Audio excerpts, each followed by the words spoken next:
Daremos inicio al panel 2, cuyo tema es el diseño institucional para el sistema sectorial de innovación. El objetivo es opinar sobre la necesidad de establecer políticas de innovación con un enfoque sectorial que potencialice las fortalezas regionales y que promueva la vinculación y la coordinación entre el gobierno, las empresas, el sector de investigación y la sociedad. Contamos con la participación del embajador Jesús Mario Chacón, el doctor Alberto Saracho Martínez, y este panel será moderado por el maestro Jaime Valls Esponda.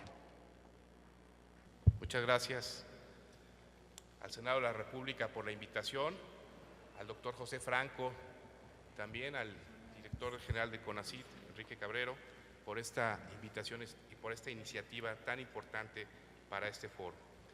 El título de este panel, Diseño institucional para un sistema sectorial de innovación, nos invita a reflexionar sobre qué tenemos que hacer todos los involucrados en el tema de educación superior y en la vinculación con los diferentes sectores para establecer las bases que consoliden una política pública de apoyo a la innovación.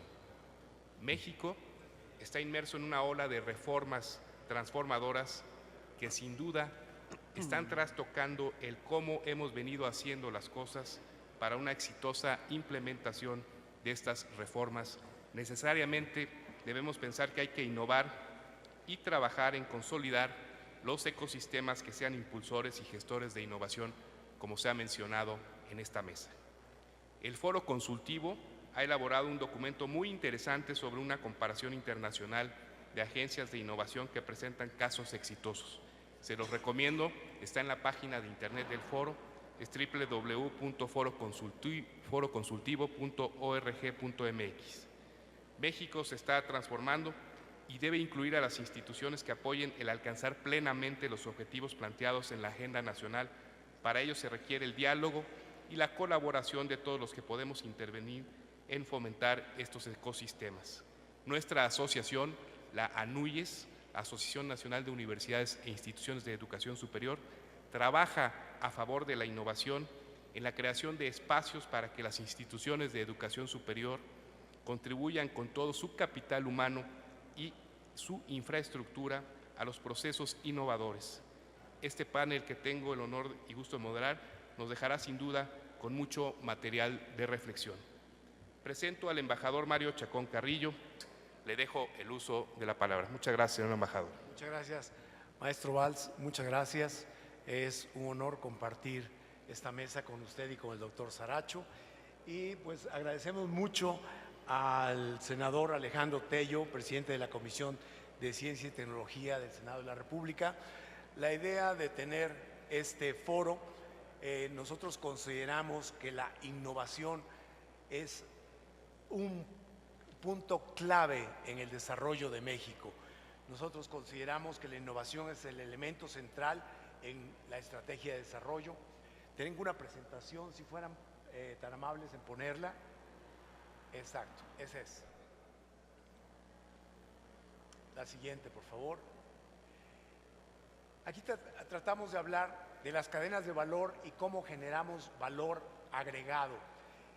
Si ven ustedes esta sonrisa de la producción, pues en el centro, en la parte de abajo, está lo que es la manufactura, pero hacia la derecha tenemos otros componentes que nos ayudan a completar esta cadena de valor, que es el ensamble, la logística, la mercadotecnia y los servicios. A la izquierda está el diseño, la investigación y desarrollo, el proceso creativo y la estandarización. Nosotros consideramos que en cada uno de estos puntos es necesario agregar innovación. La innovación, por ejemplo, de productos, implica nuevos productos y nuevas características de un producto antiguo. El proceso puede ser el mismo, pero el producto cambia completamente.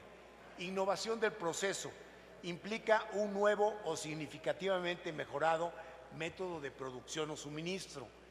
Innovación en la comercialización. Creamos un nuevo método de comercialización, cambiamos el diseño o colocamos el producto en un diferente embalaje, lo promovemos diferente en tamaño, en presentación. Esto es innovación. Y la innovación en la organización también, introducir nuevos métodos de organización en las empresas, en el lugar de trabajo o en la relación con el mundo exterior. Esta creatividad, el desarrollo de ideas nuevas o interesantes, esta es la innovación. En muchos casos se confunde lo que es la invención con lo que es la innovación. Nosotros podemos tener un nuevo invento, algo nuevo que ha sido creado, pero si esto nuevo creado no lo podemos llevar al público consumidor, no estamos innovando. Tenemos simplemente una patente, tenemos un nuevo producto, un nuevo proceso, pero necesitamos llevarlo al punto final, al consumidor. Está muy bien analizado el hecho de que solamente unas cuantas patentes de las que se producen en cada país sobreviven a lo largo del tiempo. Es muy satisfactorio patentar procesos o productos, pero si no los llevamos al mercado, esto va a desaparecer en poco tiempo y no es lo que queremos. La siguiente, por favor. Voy a tratar de hablar sobre estas diferentes áreas, lo que es investigación y desarrollo, talento humano, manufactura avanzada, ecosistemas de innovación y proyectos estratégicos. La innovación en México, no solo en materia de desarrollo o atracción, sino en estos cinco rubros es muy importante. Quiero decirle que nosotros en ProMéxico, como un brazo que actúa de la Secretaría de Economía, tenemos la responsabilidad de atraer inversión extranjera, la responsabilidad de promover las exportaciones de productos mexicanos y también de ayudar a las empresas mexicanas que incursionan en el exterior. Esto lo hacemos a través de 30 oficinas en el país y 48 oficinas en el exterior. La siguiente, por favor. Vamos a hablar sobre lo que es investigación y desarrollo. La siguiente. Por ejemplo, en esta lámina pongo aquí algunos casos de investigación y desarrollo de innovación real. Señalo ahí que Carlos y Daniel Mastretta son reconocidos por desarrollar el diseño y la producción del primer auto deportivo mexicano. Esto es una innovación. Crean un nuevo producto y lo comercializan. Segundo, Matías Peraza desarrolló el diseño, la ingeniería, el prototipo y la construcción de un tren ligero que se usa en Minnesota, construido por Bombardier. Esto es una innovación. Otra innovación es, por ejemplo, el hierro esponja, una materia prima para la elaboración del acero, y este es un proceso mexicano que se viene utilizando desde hace muchísimos años con gran éxito. Otro de los casos de innovación es la transmisión que se usa en el Corvette, hecha por Tremec en Querétaro, y es un diseño mexicano. Y por último, hablo de otro tipo de innovación. Carlos Gómez, actual vicepresidente de innovación en Netflix, es el responsable de crear los algoritmos de personalización para cada usuario. Como ustedes pueden ver, hay innovación en muchas áreas, en muchos temas, y tenemos que perseguir esta innovación de todo tipo. La siguiente, por favor. Estos son casos de éxito de investigación y desarrollo en México. México cuenta con más de 200 centros de investigación y desarrollo en el país, tanto públicos como privados. Y en estos centros se han creado, entre otras cosas, por ejemplo, la turbina del avión más grande del mundo, de la A380, los circuitos integrados y plataformas para la próxima generación de computadoras con Intel, antivenenos para serpientes y alacranes, el laboratorio Silanes, y por ejemplo, Mave está invirtiendo más de $100 millones para desarrollar nuevos productos, la mayoría de los cuales se fabrican en México. y todo esto se hace con ingeniería, con conocimientos mexicanos. Esto es muy importante. Intel, en el Centro de Investigación y Desarrollo que tiene en Guadalajara, se encarga de diseñar circuitos integrados y plataformas, y ellos tienen nuevos productos como servidores, computadoras portátiles, computadoras de escritorio, teléfonos celulares y tabletas. Y ellos han entregado más de 150 nuevos proyectos a nivel mundial. Esto es realmente innovación. Laboratorios Silanes ha tenido gran éxito en la comercialización de sus productos, no solo en México, sino en Centro y Sudamérica, y está incursionando en África. Esto es innovación también. Son nuevos productos, pero que se llegan a comercializar. Honeywell. Honeywell integra y diseña sistemas de aviación para aviones Airbus, y tiene un centro de investigación y tecnología en Mexicali, donde tiene gran éxito. Ford, por ejemplo, en Hermosillo tiene uno de los sistemas más avanzados de producción, un sistema de manufactura flexible que le permite modificar rápidamente las líneas de producción y trabajar con diferentes modelos, diferentes configuraciones de los productos que tiene ahí. Esto es muy importante. Bombardier en Querétaro. También en Bombardier en 2008 se le reconoció como la planta que rompió el récord que tenía Montreal, la casa matriz, en la fabricación de arneses, y también por ser el primer año y la primera empresa de Bombardier que entregaba productos libres de defectos. Safran, otra empresa también ubicada en Querétaro, tiene 4 plantas de fabricación y una unidad de servicios. En total dan empleo a más de 3,200 mexicanos. Y ha tenido grandes inversiones y están fabricando los arneses, el cableado para diferentes aviones como el F-16, el Black Hawk y otros más. Estos nuevos procesos, nuevas tecnologías son grandes ejemplos de innovación. Algo, todavía no, se están yendo muy rápido, perdón, quiero tomar un poco más de tiempo en esto. Está también muy estudiado el hecho de que para tener innovación tenemos que tener una mezcla de elementos, una mezcla de inteligencias, de ideas. Muchas empresas grandes de las transnacionales era tradicional que tuvieran un edificio para producción, un edificio para comercialización y otro edificio para investigación y desarrollo. Y se han dado cuenta de que si tienen un solo complejo donde mezclen estas 3 actividades y donde tengan un centro común, por ejemplo, un atrio central, en donde se reúnan los que trabajan en las diferentes partes de la manufactura del proceso, ahí es donde se van a generar las ideas. Esta confluencia de personas que trabaja, uno quizá comercializando, el otro investigando y el otro en la manufactura, cuando se reúnen generan nuevas ideas. Para que haya innovación necesitamos situar a las plantas en un espacio geográfico restringido. Por eso es muy importante ir generando clústeres. Creo que en nuestro país el desarrollo de la industria automotriz así lo ha demostrado, el desarrollo de la industria aeroespacial también lo está demostrando, una industria que hace 10 años no tenía nada que mostrar y hoy tenemos 287 empresas que están trabajando y fabricando nuevos productos para comercializar en el mundo. La siguiente, por favor. Talento humano. La siguiente.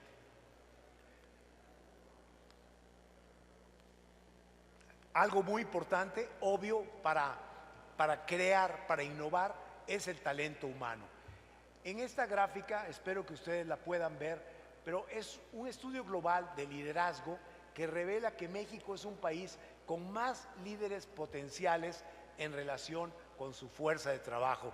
Ya habrán escuchado en muchas ocasiones del bono demográfico de México, que en los próximos años todavía tendremos un gran grupo de jóvenes en edad de producir, de trabajar, y que en ese sentido estamos mucho mejor que otros países como Estados Unidos o como Europa o países desarrollados también como Japón, en donde el grupo de nacionales en edad productiva se ha ido reduciendo. Nosotros tenemos todavía una gran capacidad.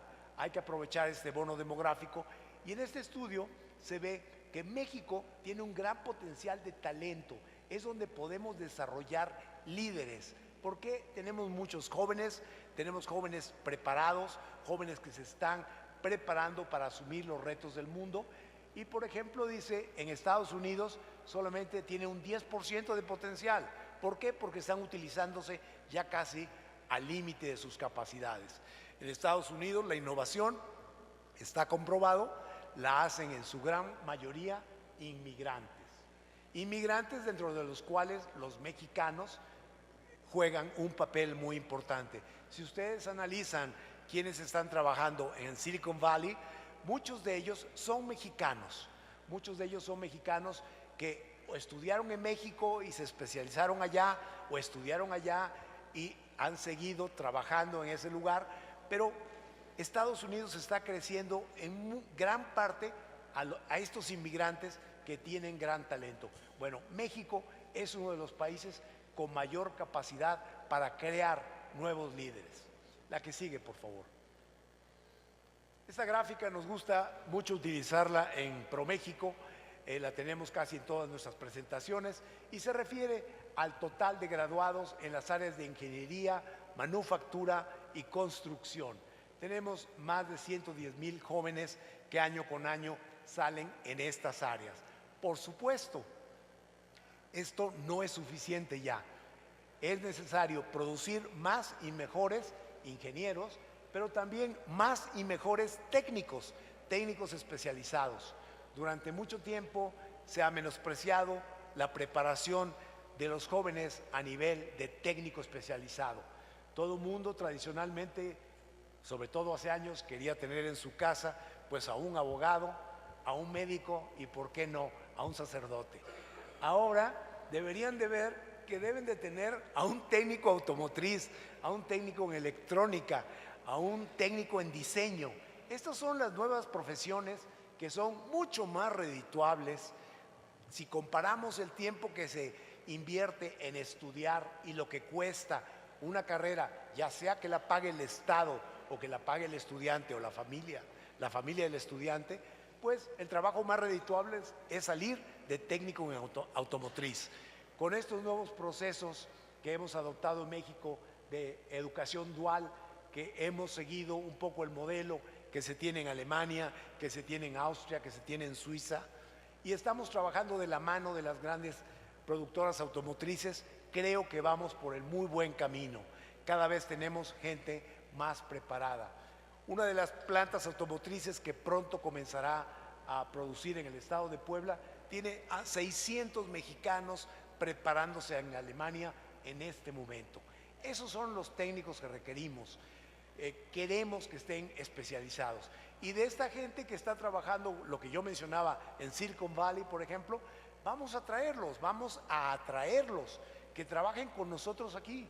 Estamos creando Ciudad Creativa Digital en Jalisco, en Guadalajara, en donde queremos tener ahí a una masa crítica de personas que se dediquen al diseño, a las industrias de alta tecnología, a crear valor agregado y que tengan un medio ambiente adecuado para desarrollar sus capacidades.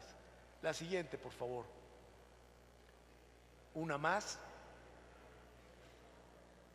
En esta gráfica trato de señalar aquí que México está entre los 25 primeros lugares en el Atlas de Complejidad Económica realizado por Harvard y MIT, y dice ahí que nuestro país puede tener grandes conocimientos productivos y estamos produciendo bienes complejos cada vez más sofisticados cada año.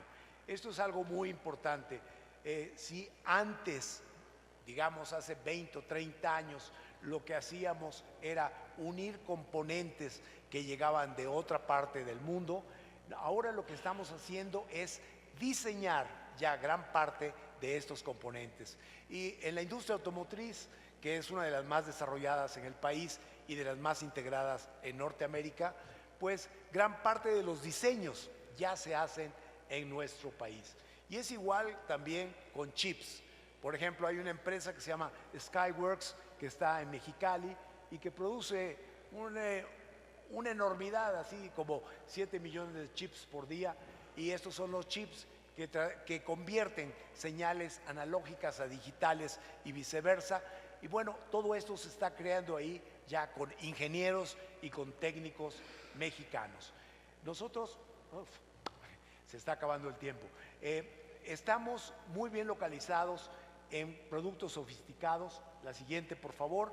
En esta gráfica decimos que de las exportaciones que tenemos de manufactura, 16.7% corresponden a mediana y alta tecnología. Estamos muy bien comparados con Corea, con Alemania, y tenemos cifras superiores a China y a Francia. La siguiente, por favor.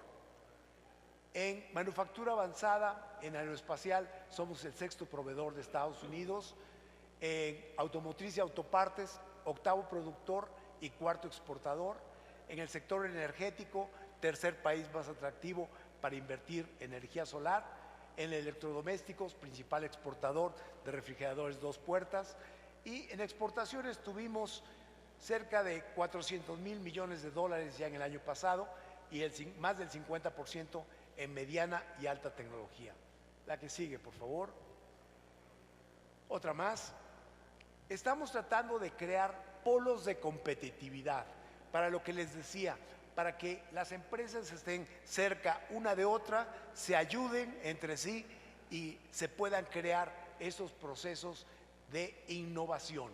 Entonces, estamos buscando cómo integrar toda la industria de México, pero de una manera muy clara, de una manera muy precisa. Quiero aprovechar para decirle, nosotros en ProMéxico no estamos esperando a que lleguen las inversiones, estamos yendo a buscarlas, y estamos yendo a buscar aquel tipo de inversiones, aquel tipo de empresas que nos interesa para solidificar, para construir nuestra cadena de valor, darle más valor agregado a todos los productos que tenemos. Lo que sigue, por favor. Aquí está la siguiente gráfica. Es Ciudad Creativa Digital, un nuevo concepto en donde tratamos de dar toda la infraestructura, todas las facilidades para que jóvenes creativos se instalen en Guadalajara y nos ayuden creando videojuegos, creando nuevos apps, ayudando en la industria fílmica, en todo lo que es la industria creativa, que ya está muy avanzada en México y que crea un número grande de empleos bien remunerados. En el caso de Puebla, lo queremos hacer capital de innovación y diseño, también para fomentar nuevas áreas de producción en nuestro país. Dos últimas más. Tecnologías de la información. En tecnologías de la información vemos un gran potencial. En esto estamos trabajando, estamos impulsando nuevas empresas y estamos preparando jóvenes para esta área.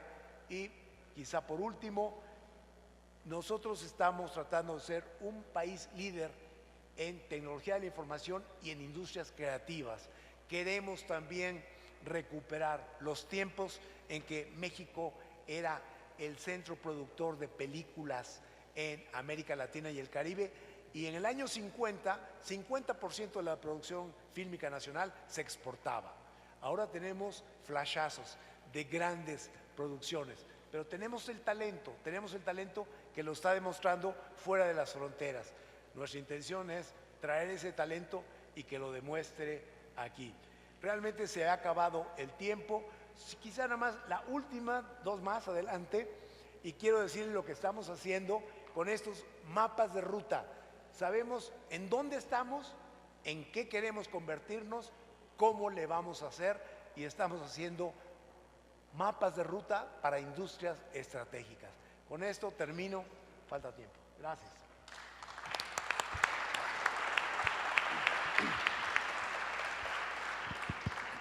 Muchas gracias al embajador Chacón. Muy interesante lo que nos expone, que está realizando ProMéxico en todo el mundo para promover a nuestro país y sobre todo esta vinculación y estos polos de desarrollo que se están creando en las diferentes regiones. Va encaminado y enlazado con el siguiente panel que habla precisamente de las regiones de nuestro país y cómo podemos llevar estos temas de innovación para que impacten de alguna manera en las regiones menos favorecidas de nuestro país. A continuación le cedo la palabra al maestro Alberto Saracho Martínez. Muchas gracias, maestro Jaime Valls. Primero que todo, muchas gracias a los que organizaron el foro. Son muchos logos, así que no me voy a aventar todos y cada uno de ellos, pero en particular al Senado, a la Cámara de Diputados, al foro y a Concamín, que me pidieron que hablara del diseño institucional para las políticas de innovación.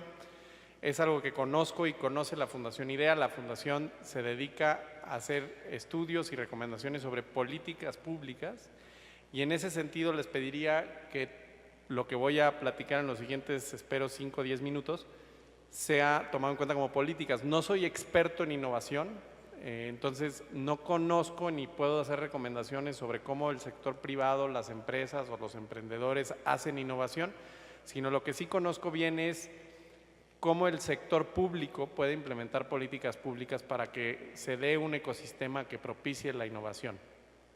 Quisiera comenzar diciendo, antes de que empiecen las láminas y me distraigan, que detrás de todos los países que han detonado ecosistemas de innovación interesantes, efectivos, eficientes y que lo más importante han tenido como consecuencia un sector privado más productivo y por lo tanto mejores condiciones de vida, en todos esos países, quizá con la excepción de Singapur y Hong Kong, que no tengo cifras exactas, pero han de ser del tamaño de la delegación Cuauhtémoc, todos han tenido detrás al Estado, ¿no? Y el Estado entendido como el sector público.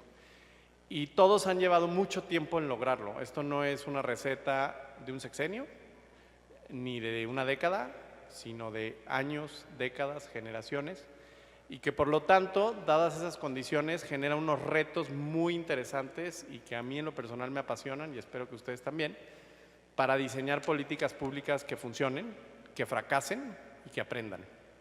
Entonces, si me ayudan con la presentación y si se quieren saltar las 2 primeras láminas para hacer más rápido, la que sigue. Entonces voy a enumerar una serie de ideas que yo quisiera poner sobre la mesa sobre qué necesita una política de innovación. Seguramente me faltan muchas, que no están ahí, pero creo que al menos en el contexto actual que vive México nos ofrecen una oportunidad para reflexionar, ¿no? La primera es que es deseable que la política de innovación fomente actividades transversales. ¿Qué se entiende como actividades transversales? Actividades que son indistintas a un sector específico de la economía.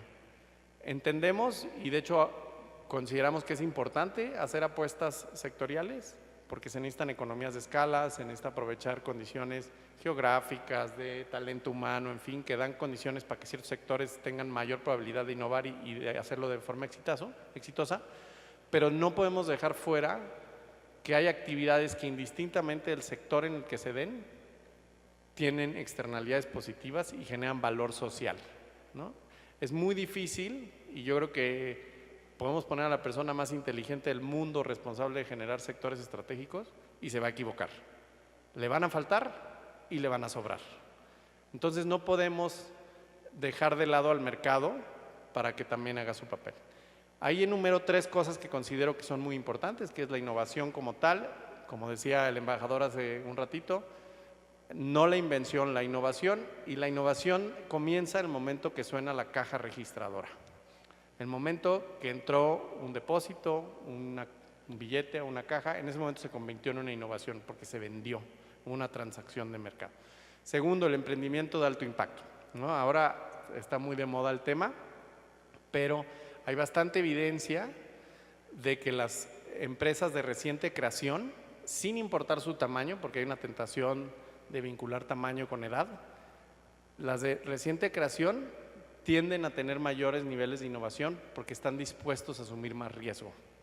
Y la innovación y riesgo son como sinónimos. Entonces tenemos que favorecer estas empresas de alto impacto que están recientemente creadas. Y la otra es actividades de investigación y desarrollo en general, ¿no? La investigación y desarrollo hay que entenderla como un input del sistema de innovación, porque luego muchas veces se utiliza el indicador de gasto en investigación y desarrollo o inversión en investigación y desarrollo como el mejor indicador para ver si un ecosistema funciona. Yo creo que es un error tomarlo como el único y como el más importante, porque nuevamente ahí no ha sonado la caja registradora. Ahí estamos nada más metiendo dinero, recursos, a una actividad en específico. En caso, y ahí no sé por qué aparecen dos unos, pero en caso de que sí se haga una selección de sectores, yo creo que tiene que ser una selección estratégicamente rigurosa, o sea, sí tiene que estar basada en un proceso metodológicamente sólido, porque hay mucha tentación de los estados, en el caso de México y del gobierno federal también, de que de repente yo creo que por ahí hay un par de gobernadores o no sé, que leen un anuncio en el Newsweek o yo que sé, en el Economist y dicen, el sector de fruta orgánica es buenísimo, hay que apostarle porque está el futuro. Sí, pero a ver, eres estratégico para hacer, hay alguien más que lo está atendiendo, tienes los recursos, en fin, entonces tiene que ser muy riguroso, tiene que ser muy abierta y muy transparente. Sobra decir las razones por qué, pero es muy importante que realmente se esté pensando en el impacto que puede tener la política pública desde el punto de vista social, no para unos cuantos o para un grupo de empresarios que son cercanos a los que toman decisiones. Tercera, que sea transversal, ¿no? No tiene ningún sentido que una dependencia genere ciertos sectores estratégicos, otra dependencia genere otros sectores estratégicos y entonces tenemos de chile, de mole, de manteca, muy común, no solo en México, sino en otras partes del mundo, y los que lo han logrado con sectores que son transversales, en donde la autoridad fiscal, la autoridad, por ejemplo, en este caso por México, atracción de inversiones, las universidades, en fin, están alineados, ¿no? Entonces, si la apuesta es aeronáutica, bueno, ¿qué hacemos para generar mejores ingenieros aeronáuticos, técnicos en aeronáutica? Fiscalmente, ¿qué retos necesita? Las aduanas, ¿no? O sea, en algún momento México decidió apostar por los aparatos médicos, los medical devices llamados, sobre todo en la zona de Tijuana, pero una de las razones por las que no ha jalado el sector es porque la aduana detiene cualquier cosa mucho más tiempo de las caducidades que da un aparato médico. Entonces, si la aduana no está involucrada en el proceso de sectores, pues es un buen deseo. Eso es quizá un poco básico, pero Bill Clinton, por ejemplo, decía que todas los programas o políticas públicas o la legislación, regulación, en fin, de Estados Unidos tenía que tener explícitamente escrita la falla de mercado que está atendiendo, ¿no? Porque hay mucha tentación de hacer programas por una buena idea, pero que no están atendiendo nada y entonces generamos un problema más, que es una falla de Estado, y una falla de Estado muchas veces peor que una falla de mercado. El quinto es contar con indicadores claros, ¿no? Tenemos que saber qué vamos a medir, cómo lo vamos a medir, medir antes, medir el después, y muy importante, evaluar, tener periodos específicos para saber qué está o no está funcionando, y quizá lo más difícil para el sector público es reconocer cuando algo, alguien, un sector no está jalando y sí darlo por terminado, ¿no?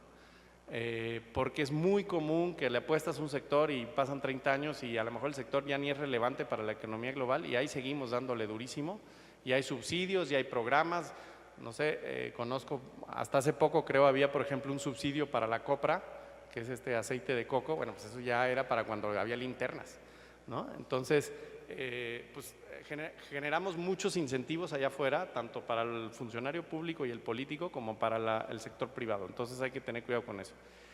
No estamos aislados del mundo, ¿no? Y muchas veces pensamos que sí lo estamos.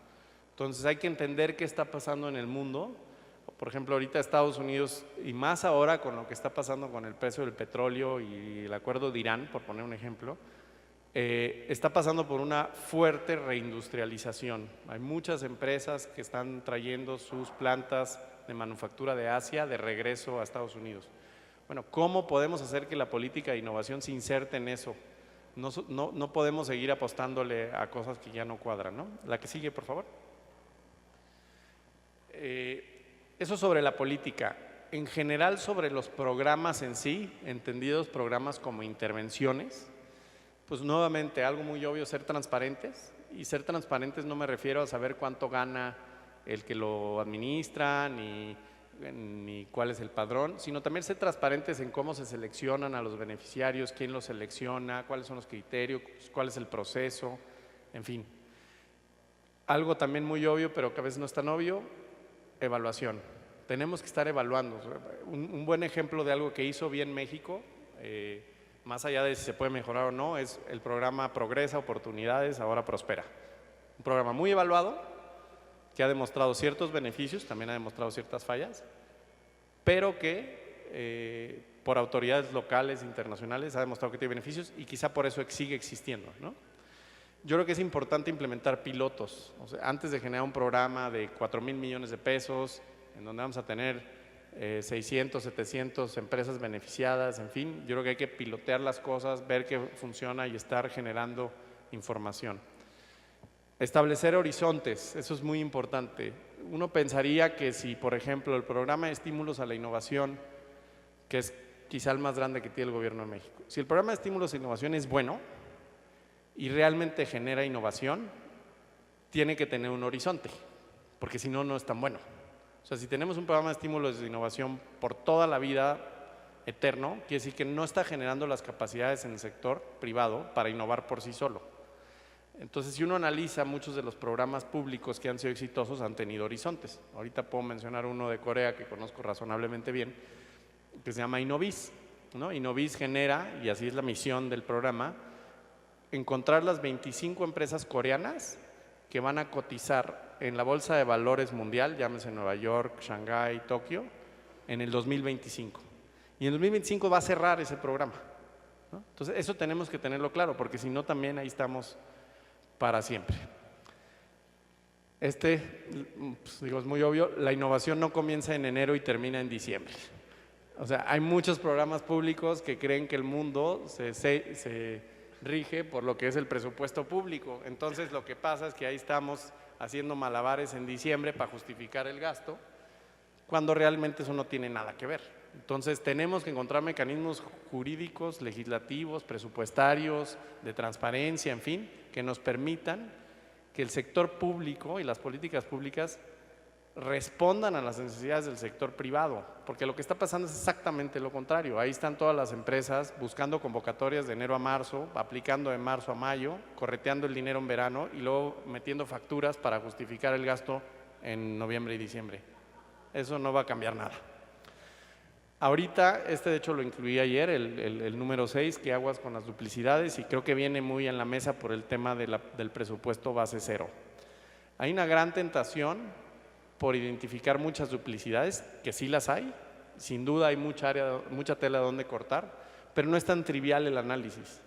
Hay muchos programas que a lo mejor hacen vinculación sector académico o sector privado, hasta ahí, pero cuando uno le rasca, esa vinculación se puede dar de muchas formas, desde patentamiento, transferencia de tecnología, desarrollos de planes de negocio, capital privado, capital semilla, en fin. Entonces, es muy importante hacer ese análisis antes de a rajatabla decir quito este programa porque este otro lo hace, ¿no? Entonces, hay que tener cuidado. Fomentar la innovación gubernamental. No todo tiene que ser exitoso, ¿no? Y lo digo en dos sentidos. También estamos innovadores dentro del gobierno, que se les ocurran nuevas maneras de atender las necesidades de innovación y que encuentren nuevas maneras de atenderla, de hacerlo, y que tengan la libertad de implementar estas nuevas ideas, de equivocarse y que no pase nada, que no los corran, que no llegue la Auditoría Superior de la Federación y digan que malversaron fondos. Digo, si los malversaron está bien, pero si no, que innoven, porque si no, pues estamos atados a la inercia, que es lo que está pasando. No todo debe ser exitoso también en el sentido de que no todas las apuestas que hago como Estado van a ser exitosas. Y voy a poner un ejemplo porque el embajador mencionó Mastretta. Mastretta es una empresa mexicana que hacía autobuses y que ahora hace autos deportivos y desafortunadamente son muy famosos porque en Top Gear les hicieron mala fama. Pero Mastretta es una empresa que cuenta con inversión del Estado mexicano. Mastretta, una parte importante de sus acciones, el INAFIN, a través del Fondo Emprendedor, es dueño de esa empresa. Esa empresa no va bien, esa empresa tiene problemas serios en este momento porque no ha logrado desarrollar la escala y ha entrado al nicho de mercado de gente muy, muy rica que puede darse el lujo de comprar un auto que usa una vez al año. Entonces, la empresa está buscando comprador y la empresa se va a vender a un valor menor al que entró NAFIN. En estricto sentido, NAFIN va a perder dinero. Eso está bien. O sea, NAFIN hizo una apuesta, a lo mejor no le salió, no debería pasar nada. NAFIN debería de poder perder dinero y estar tranquilo, y el que invirtió decir, señores, de los 50 inversiones que hicimos, en 45 le fallamos, pero en 5 le pegamos. Hay una gran ahorita problemática en la relación Mastreta-NAFIN, porque a fuerzas NAFIN quiere salir al menos como entró. ¿Por qué? Porque si no, la Auditoría Superior de la Federación, los órganos internos de control, la Secretaría de Hacienda, están encima de ellos de cómo metiste 1,000 pesos y vas a sacar 500. No importa. Todos los programas de innovación exitosos del mundo han perdido miles de millones de dólares. No todo es subsidio. No sé quién nos vendió la historia en algún momento que el subsidio cura todo. A lo mejor está pasando como los antibióticos, que ya nos dimos cuenta que no curan todo. Pero no podemos pensar que solo con subsidio vamos a solucionar todos los problemas, y menos cuando son subsidios. Yo puse ahí metralleta versus francotiradores. O sea, no podemos tirar 5,000 subsidios en cada programa y esperar que todos le vamos a pegar, ¿no? Más bien hay que hacer apuestas. Los gastos de operación no son necesariamente malos. O sea, Hacienda ha vendido y el Congreso, que bueno que estamos aquí en Senado, ha vendido la idea de que los gastos de operación de los programas públicos son malos, y no es cierto. Los programas públicos necesitan buenos funcionarios públicos, una buena cantidad de funcionarios públicos para que puedan funcionar, ¿no? Necesitamos, y creo que ahí a lo mejor es la principal aportación al tema de diseño institucional, México necesita un área de inteligencia de la política de innovación, política industrial, como se le llame.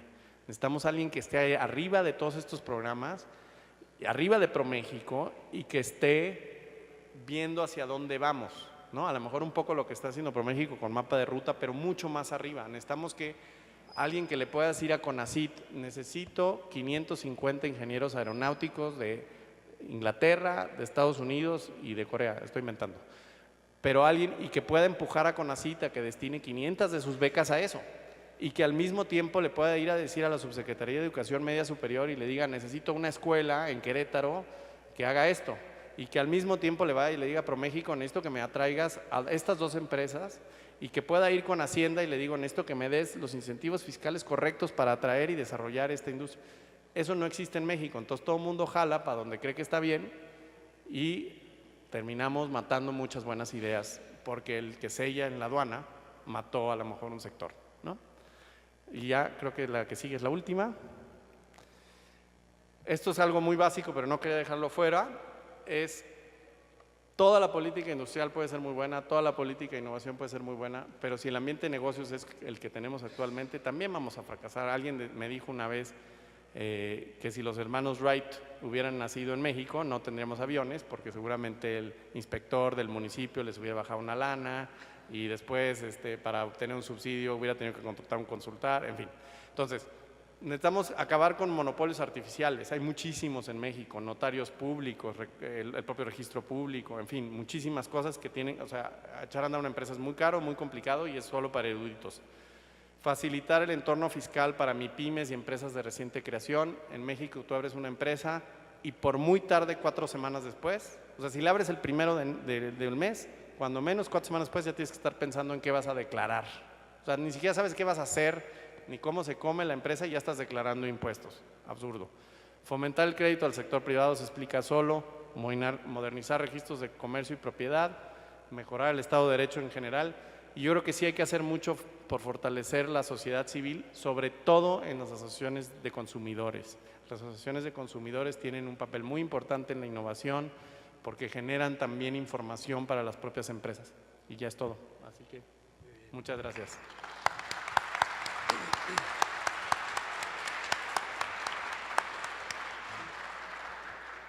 Tenemos 10 minutos para preguntas y respuestas. A ver aquí, por favor. Buenos días. Es una pregunta especialmente para el embajador Chacón.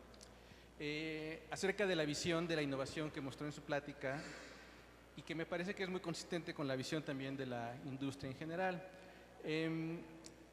Me parece que muchos de los ejemplos que mencionó en el fondo son maquila. Maquila de alta tecnología, lo cual son buenas noticias, ¿no? Maquila en el sector aeronáutico, en el sector automotriz, etcétera. Independientemente de la importancia que tiene para la economía y como palanca del desarrollo de la maquila, lo que no estoy completamente seguro es dónde se ubica la parte de innovación aquí, porque aunque usted mencionó que mucho del diseño en la parte automotriz, en esta turbina del avión más grande del mundo, se hizo en México, y lo cual es bueno que haya esos equipos de ingeniería.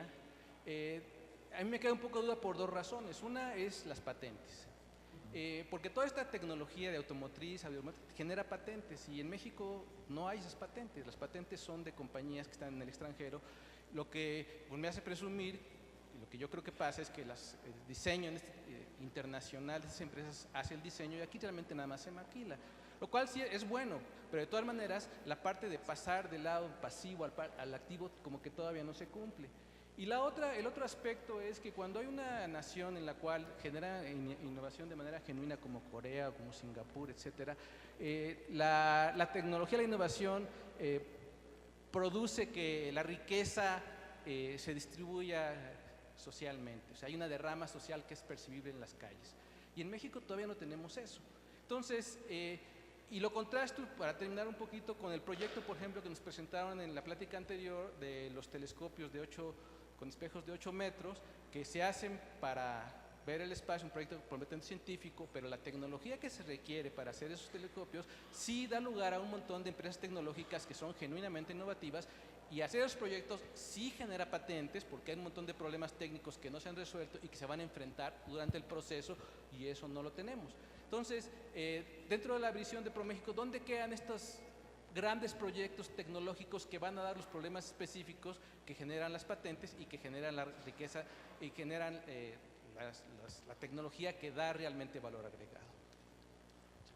Adelante, otra pregunta, por favor. Ahí está el micrófono atrás. Bueno, buenas tardes a todos. Felicitar realmente a los organizadores, sobre todo de este panel.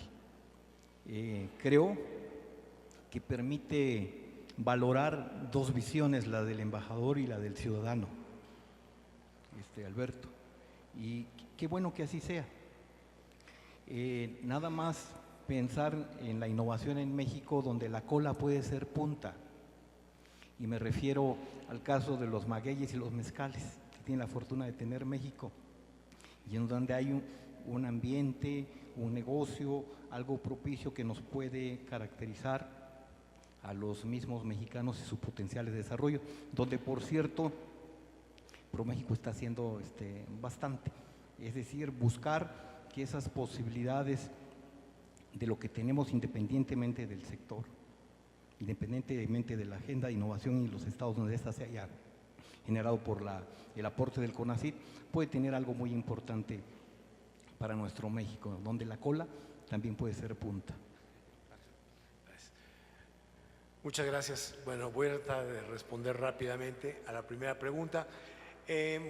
Comencé diciendo que hace muchos años lo que se hacía en las empresas era simplemente reunir productos que venían del exterior, se unían y salía un producto terminado.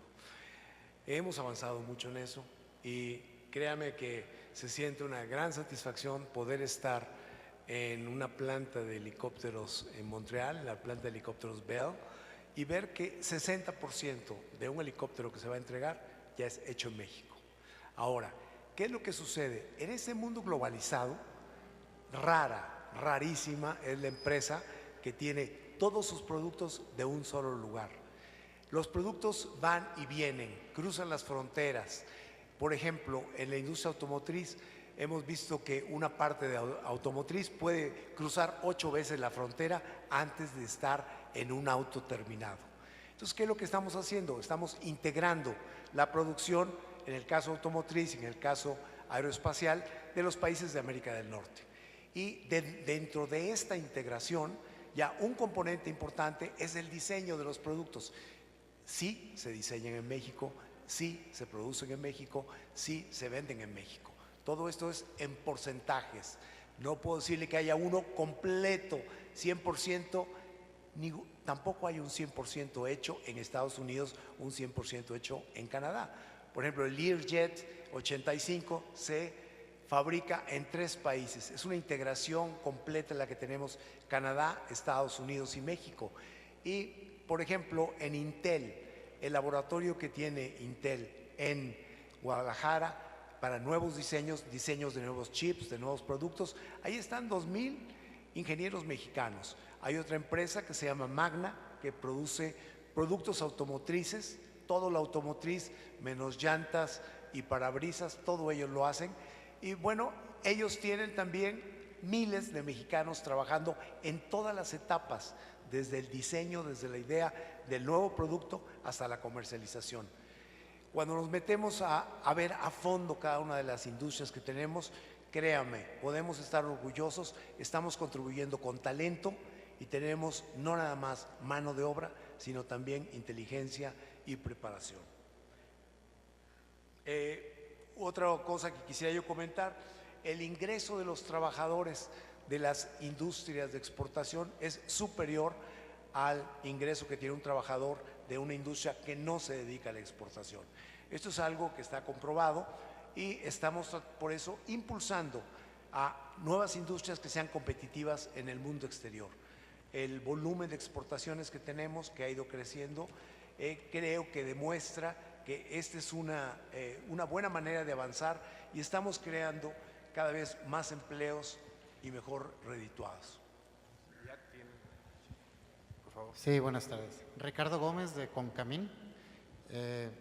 Coincido con el embajador, creo que la industria de alta tecnología extranjera que está localmente, por ejemplo en Guadalajara hay 100,000 personas trabajando en alta tecnología y sí generan mucha derrama económica a la ciudad. Desde hace 45 años hay más de 600 compañías y creo que hay que seguir empujándolo y que existan, ¿no? Creo que genera una gran cantidad de ingresos a México. El problema de esos 45 años es que no hemos sido capaces de hacer compañías mexicanas globales. No hemos aprendido de esos 45 años, aprender de esas compañías para hacer nuestras compañías y hacerlas exportadoras. Creo que es el gran reto, ¿sí? Y lo platicaban de la Fundación IDEA, ¿no? Yo creo que la mezcla es sana y hay que empujar a las nuevas compañías. Un tema que creo que faltó en la conversación es el tema de capital. Se hablaba de 18,000 millones de pesos solamente en el PEI, que son muy buenos integrados a las compañías y a los proyectos con universidades, pero el tema es que no hay un seguimiento en los consejos consultivos de las compañías de esos proyectos.